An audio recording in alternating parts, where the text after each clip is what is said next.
संविधान आणि लोकशाही विचार मंच उरणच्या वतीने संविधान आणि लोकशाही संरक्षणार्थ हाती घेतलेल्या मतदार जनजागृती कार्यक्रमाअंतर्गत एक बैठक दिनांक 20 एप्रिल 2024 रोजी दादरपाडा उरण येथे पार पडली। या बैठकीस ज्येष्ठ साहित्यिक आनंद ओव्हाळ, ज्येष्ठ पत्रकार प्रवीण पुरो, मधुसूदन म्हात्रे, सत्यवान ठाकूर, प्रभाकर घरत, संविधानाच्या अभ्यासक समिता सोनावणे कदम, वसंत मोहिते, किरण केन्नी, नरेंद्र गायकवाड आणि परिसरातील 30 ते 40 प्रतिष्ठित जागरूक संविधानप्रेमी नागरिक उपस्थित होते।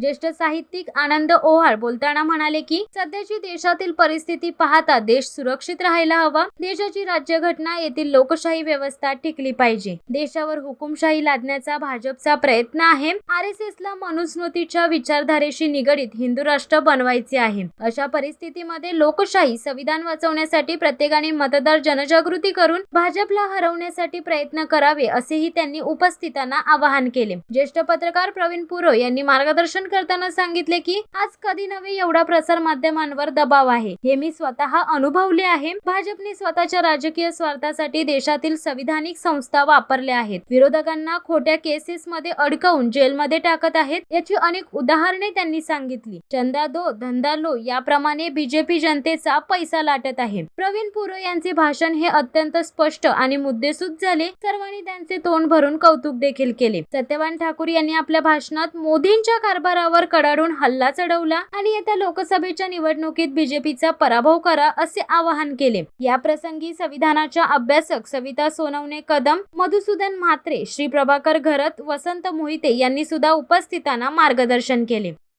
शिवसत्ता टाइम्ससाठी प्रवीण पाटील, उरण। धडक बेधडक वृत्त देणाऱ्या आपल्या शिवसत्ता टाइम्स न्यूज चॅनलला लाल बटन दाबून सबस्क्राईब करा आणि बेल आयकॉनला क्लिक करायला विसरू नका।